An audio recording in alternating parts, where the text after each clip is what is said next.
Right now, businesses in Jiangsu, Zhejiang, and Shanghai are facing a large backlog. You might not believe it, but let me show you. There are already many people at the train station carrying bags, and they don't know where to go. They have no idea where they're headed. As we all know, businesses in Jiangsu, Zhejiang, and Shanghai are almost fully booked and they're not lacking workers. So people are either going back to their hometowns or lying low here. The job market right now is not looking good. Many companies are no longer hiring and there's no work available. These people in Suzhou are all preparing to go back home because they can't find jobs. This reflects the current state of China's job market. It's not that young people are not trying, rather, in this environment, it has become increasingly difficult for them to make a living. 天哪，完全没有想到2025年 Oh my gosh, I never expected that finding a job in 2025 would be harder than 2024. I have a friend from Zhejiang who complained to me a few days ago. He said their entire department was laid off. He's been working in this state-owned enterprise since graduation. We all thought it was a secure job, but who would have thought they were told to find a new job within 30 days? He was completely stunned because no one expected that even jobs at state-owned enterprises could be this unstable. 这个就业问题真的很严峻。 This employment issue is really serious. It's not just that people over 35 are being laid off and struggling to find work. Now even young people in their mid-20s can't find jobs. When I graduated from university, I had a job with a salary of 3,000 yuan a month. I worked 2 shifts a day, 12 hours per shift. Such high-intensity work, yet the pay was so low. And this was in a big city like Tianjin. This year, over 10 million university graduates are entering the job market. So many people competing for jobs, I can already predict that my industry is likely to disappear. I work in real estate in Tianjin, but no one's making money. How can people afford to buy houses? I know the documents have been issued from above telling us not to talk down the real estate market, but the key issue is that everyone's pockets are empty. People don't have money to buy houses, right? Now, it's not about whether prices are high or low, it's that people are struggling to meet basic needs. A lot of people wonder, is it really that difficult for young people in China to find a job now? Based on the current data, the answer is yes, and it may even be worse. With China's economy continuing to struggle, the unemployment rate in February reached 5.4%, a 0.2 percentage point increase from the previous month, the highest in 2 years.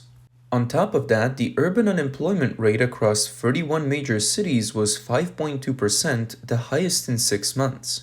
However, these figures have been widely questioned by the Chinese public. Some individuals pointed out that the actual rate is likely higher than 5.4%, suggesting that these figures are the result of adjustments. People want to know how these numbers were calculated, as it seems too conservative compared to what they see around them. The public's doubts are not unfounded. The Chinese government has often been accused of manipulating data to conceal unfavorable situations. The official employment rates for graduates also contain significant discrepancies. Recently, Professor Ding Xueliang, a retired professor from the Hong Kong University of Science and Technology, wrote in a Hong Kong media outlet that China's employment and unemployment rates have once again reached new heights. He also expressed concerns that recent data released by Chinese state media could be fabricated. According to a report by the well-known Chinese online recruitment platform Zhelian, the employment rate for Chinese university graduates in 2024 dropped from 57.6% the previous year to 55.5%. However, in his article for the Hong Kong Economic Journal, Professor Ding Xueliang cited several experienced observers who estimated that the actual employment rate for last year's graduates was around 30 to 35% and not higher than 40%. This figure is far from the 56% reported. If the actual employment rate is around 30%, the total number of unemployed would be 28.1 million. In conversations with university teachers in China, Professor Ding learned that many schools reported employment rates below 30%, while some as low as 20%. Furthermore, counselors advised graduates to report flexible employment if they couldn't find a job.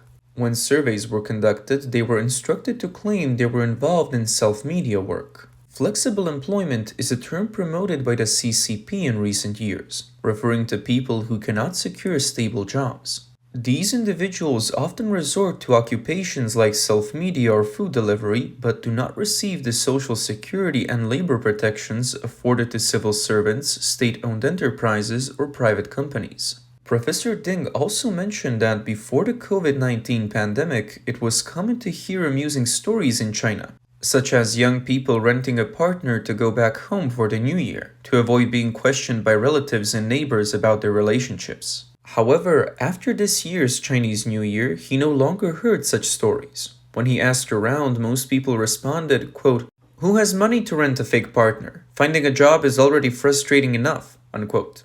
For young people, finding a job has become more urgent than finding a partner, which aligns with economic and sociological expectations. In addition, Professor Ding's article highlighted that, with increasing pressure from government departments on universities to meet employment targets, the easiest way for universities to address these pressures is to inflate their statistics. In China, the definition of employment has both strict and relaxed standards. The further back the data goes, such as before 2009, the stricter the standards were. In recent years, the standards have become more relaxed. In times of economic downturn, when the job market has fewer opportunities, some universities include graduates' intention letters as formal employment in their reports.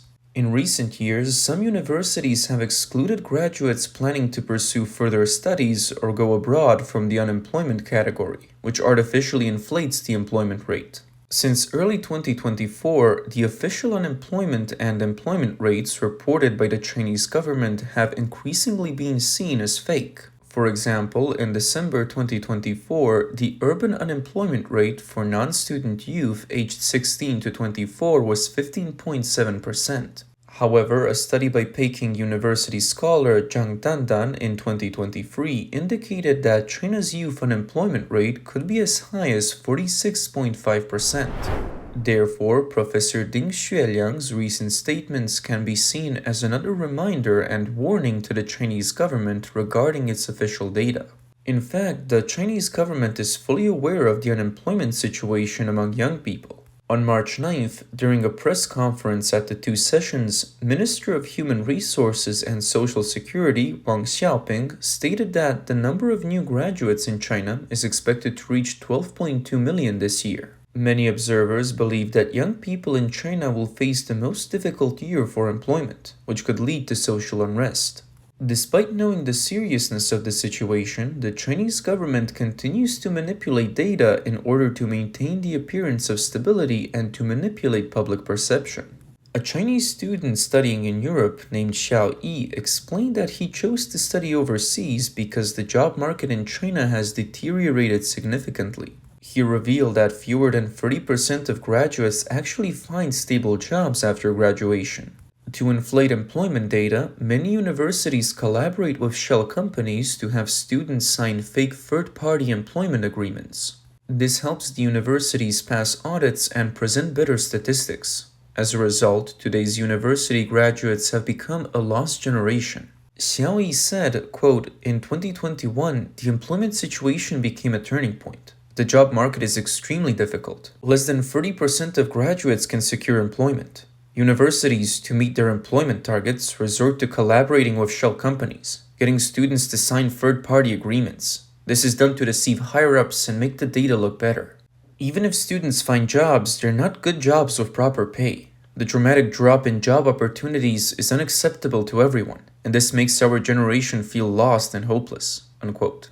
Xiao Yi also mentioned that the surface-level reason for the employment crisis is the economic downturn, but the deeper issue is closely tied to political policies. He said, quote, "The employment slump is indeed due to poor economic environment, but many have not delved into real causes. More precisely, it's related to political policies. Political actions have driven foreign investment away, and local governments have left behind significant debt, which is dragging down industries. Then there were the 3 years of COVID-19 with continuous lockdowns and zero COVID measures, which marked the beginning of China's complete economic collapse and recession," unquote. Under the Chinese government's strong control to maintain social stability, the younger generation rarely initiates effective protests. Many choose to involve themselves in the competition or lie flat.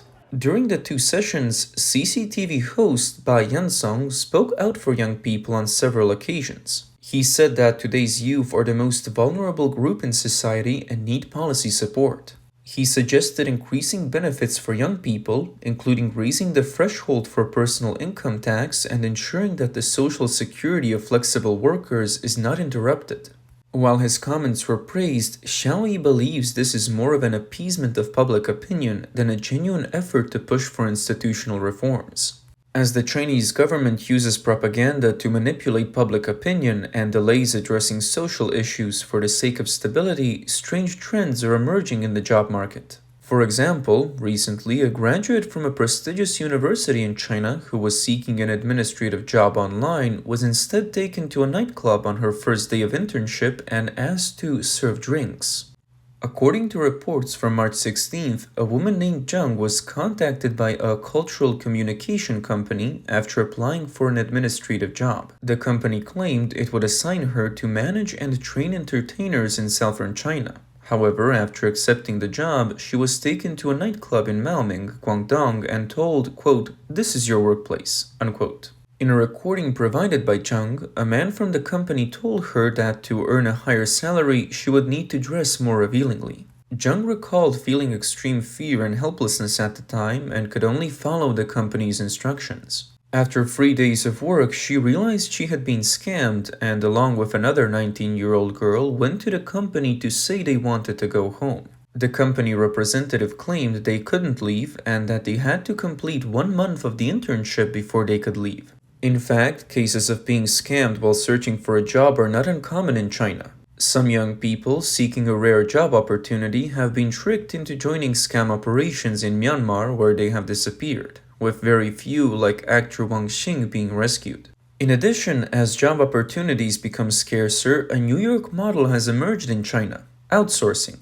This outsourcing is not about external companies, but rather involves white-collar workers in large companies outsourcing part of their work due to high job pressure. The outsourced tasks include making PowerPoint presentations, writing copy, designing project plans, and coding. In other words, any work can be outsourced for less money. This outsourcing model is gradually expanding and even creating multi-layered outsourcing chains, which has sparked wide discussions about workplace exploitation, the job market, and labor laws. Freelancers taking on these outsourced jobs include college students, unemployed individuals, and stay-at-home mothers. They accept jobs at lower prices and provide labor, but without any labor protections. In China, many workers are referred to as cattle and horses, and those taking on outsourced jobs are known as second-layer cattle and horses. Some of these second-layer cattle and horses further outsource their tasks, creating a third-layer cattle and horse or even a fourth-layer cattle and horse. In this model, the labor force has become so cheap that it is unimaginable. An online article titled, quote, "I outsourced my work for 20 yuan an hour to college students," unquote, in Chinese illustrates this reality. The article tells the story of a white-collar worker named Nico, who works at a financial company.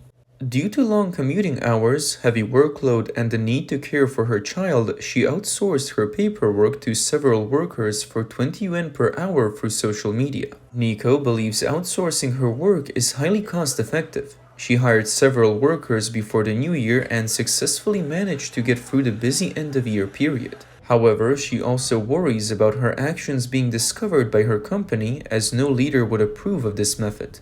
In the comments below the article, a commenter from Guangdong shared, quote, "Our department does the same thing. We decided to cancel department activities and each of the 6 members contributed 500 yuan, with the director contributing 1,000 yuan. We outsource all the planning and design to students privately, making our workday much easier. We just go to the office and drink tea there." Founder Li Qiang of the New York-based nonprofit organization China Labor Watch believes outsourcing exists because, on one hand, no one is reporting their actions, and on the other hand, white-collar workers are overwhelmed by their workloads. He stated that the real issue is that jobs are hard to find and white-collar workers want to keep their positions but can't handle all the work, so they outsource tasks. If they don't, they risk losing their jobs due to poor performance. Li Qiang noted that many white-collar workers work 12 hours a day, from 9 a.m. to 9 p.m. 6 days a week. This is referred to as the 996 work schedule. Now, there is also 997, which means working 7 days a week with no rest. With such high work intensity, many people can't handle it and may outsource less technical and lower level tasks to ease their burden.